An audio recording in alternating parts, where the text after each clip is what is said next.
옛날 옛적 평창의 깊은 산속에는 신령한 마을이 하나 있었습니다. 이 마을은 늘 신성한 안개로 둘러싸여 있었고 그 안개는 이곳에 사는 사람들과 자연을 보호하는 신비로운 방어막 역할을 했습니다. 마을 사람들은 자연과 조화를 이루며 평화롭게 살아갔고 이곳을 지키는 특별한 수호신이 있다는 믿음을 가지고 있었습니다. 그 수호신은 바로 마을과 고대부터 함께 해온백호였고 사람들은 그를 호랑이 영물이라고 불렀습니다. 전설에 따르면 이 호랑이는 하얀 안개 속에서 모습을 드러내곤 했습니다. 눈처럼 하얀 털과 불타는 듯한 푸른 눈을 가진 호랑이는 단순한 동물이 아니라 이 세상의 신성과 자연의 조화를 체현한 존재로 여겨졌습니다. 호랑이 영물의 전설에 따르면 이 호랑이는 평창의 사냐 곳곳을 돌아다니며 자신이 보호하는 마을과 자연을 해치는 자들을 엄격하게 벌하곤 했다고 합니다. 그렇기에 마을 사람들은 자연을 훼손하지 않았고 매년 정해진 날에 산 정상에 모여 신성한 의식을 올렸습니다. 이를 호랑이 제례라고 했습니다. 이 의식에서 마을 사람들은 지혜와 용기를 얻고자 호랑이에게 기도를 올렸습니다. 어느 날 호랑이 제례를 준비하던 마을의 청년 가운데 용맹하고 호기심이 가득한 한 청년 수환이 있었습니다. 그는 자신이 호랑이 영물을 만날 수만 있다면 큰 축복과 더불어 마을을 위해 더 많은 도움을 줄 수 있을 것이라는 희망을 품고 있었습니다. 그는 산에 올라가 호랑이를 마주하고 싶었습니다. 제례날 밤 수환은 마을 사람들 모르게 산 깊숙한 곳으로 향했습니다. 안개가 짙어진 산길을 따라가던 수환은 드디어 호랑이 영물을 마주쳤습니다.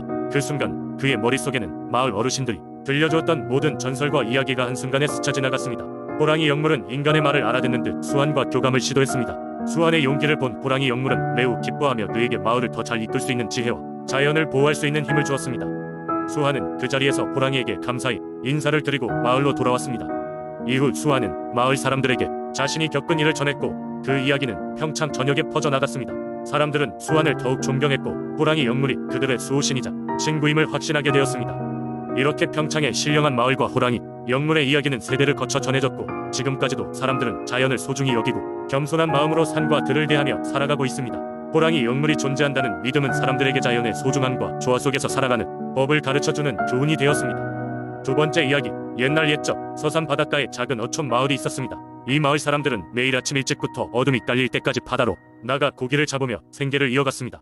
그런데 이 마을에는 특별한 전설이 전해져 내려오고 있었으니 그것은 바로 바람신령에 관한 이야기였습니다. 바람신령은 서산 바닷가의 바람을 다스리는 존재로 여겨졌습니다. 전설에 따르면 바람신령은 깊은 밤 바닷가 바위 틈 속에서 나와 바다 위를 떠돌며 어부들이 안전하게 고기를 잡도록 도와준다고 합니다. 그러나 신령이 나타나는 것을 본 사람은 없었고 그의 존재는 오직 바람 소리와 파도의 움직임으로 느낄 수 있을 뿐이었습니다. 어느 날 해가 뉘엿뉘엿 저물 무렵 한 어부가 바쁜 작업을 마치고 집으로 돌아가던 중이었습니다. 그의 이름은 정수였고 그는 이 마을에서 가장 경험 많고 존경받는 어부였습니다. 그날 역시 그는 풍성한 하루를 보냈고 지친 발걸음으로 귀가길에 올랐습니다. 그런데 그날 밤 바람이 심하게 불어올 것이라는 마을의 노인은 경고했지만 정수는 별로 신경을 쓰지 않았습니다. 이쯤 바람은 아무것도 아니지. 강한 어부라면 이 정도 바람은 아무렇지도 않아. 그는 그렇게 생각했습니다.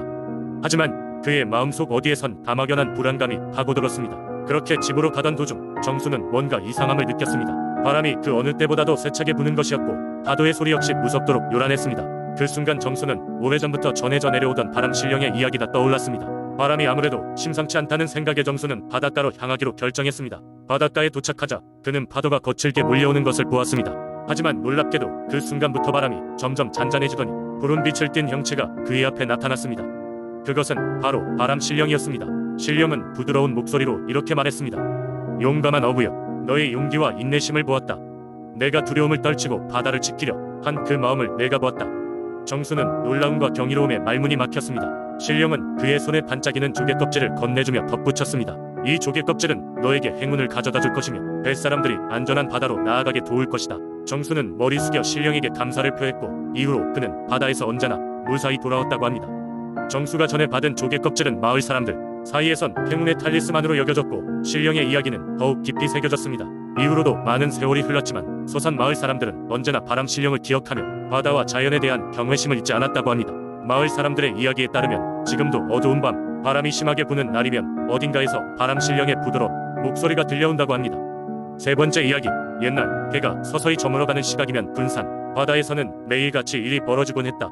어느 날 바닷가 마을에서 선량한 어부였던 김수일은 그날도 여느 때처럼 가족을 먹여 살릴 수 있는 물고기를 잡기 위해 바다로 나갔다. 날씨는 평온하고 바다에는 미풍이 불어오는 그런 날이었다. 김수일은 평소 자주 가던 어장으로 빈 배를 타고 나갔다. 그런데 갑자기 바다 한가운데서 상상도 못할 일이 일어났다.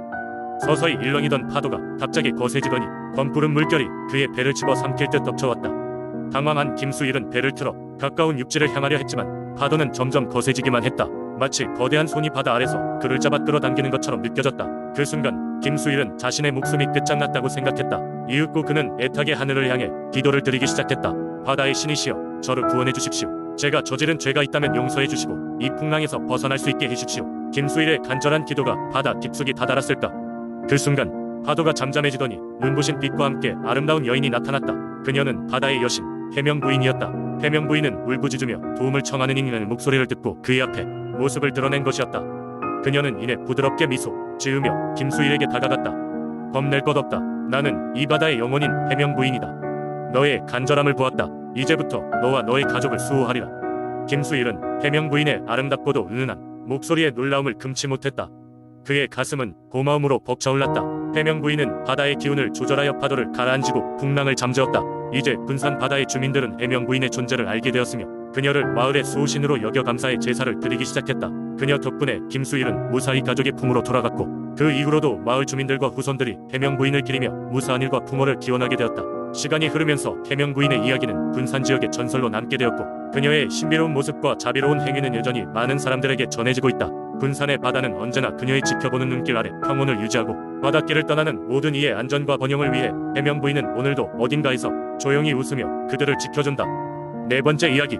아주 오래전 산과 강이 아름답게 어우러지는 순창의 한 마을에는 구름골이라 불리는 신비로운 장소가 있었습니다. 구름골은 깊은 골짜기와도 같은 안개와 구름이 늘 그곳을 감싸고 있었기 때문에 붙여진 이름이었습니다. 이곳은 단순한 자연 현상이 아닌 마을 사람들에게는 신령한 공간으로 여겨졌습니다. 전해 내려오는 이야기에 따르면 구름골에는 구름신이 살고 있었습니다. 구름신은 비와 바람을 다스리는 능력을 가지고 있어 마을의 농경과 생활에 큰 영향을 미쳤지요. 그래서 이 마을 사람들은 매년 봄이 되면 구름골을 찾아 제를 지내고 구름신에게 한 해의 풍요를 기원했습니다. 어느 해에는 마을에 큰 가뭄이 찾아왔습니다. 땅은 금이 가고 논과 밭이 바싹 말라갔습니다. 마을 사람들은 걱정에 휩싸였고 다시 구름골을 찾아가 진심으로 기도를 올렸습니다. 한밤중 눈부신 빛을 내며 나타난 구름신은 마을 사람들의 기도를 들었다며 그들에게 비를 내려주기로 약속했습니다. 다음날 아침 그동안 맑기만 하던 하늘이 갑자기 어두워지더니 구름이 몰려오기 시작했습니다.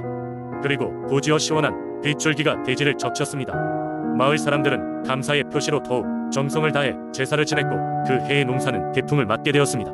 하지만 세월이 흐르면서 사람들은 점차 현실의 삶에 쫓겨 구름골에서의 제사를 소홀히 하기 시작했습니다. 그 해 다시 마른 장마가 지속되었고 마을은 다시금 고난에 빠지게 되었습니다. 그러자 마을에 남아있던 나이 지긋한 원로가 구름신께서 우리에게 경고를 하고 계신 것이다 라며 젊은이들을 설득하였습니다. 결국 마을은 다시 구름골로 들고 나가 정성을 다해 기도를 올렸습니다. 그날 밤 마을 원로의 꿈에 구름신이 나타났습니다. 구름신은 진정한 마음으로 다가오는 그대들에게 다시 복을 내리겠다 고하였습니다. 다음날 구름이 끼고 선선한 바람이 불기 시작하며 하늘에서 촉촉한 비가 내렸습니다. 마을 사람들은 진심의 중요성을 다시 한번 깨닫게 되었고 그날을 기점으로 구름골에서 행하는 제사의 전통은 더욱 더 엄격히 지키게 되었답니다. 구름골은 이제 단순한 골짜기가 아닌 순창 사람들에게 항상 감사와 신성함을 일깨워주는 소중한 장소로 남아있습니다.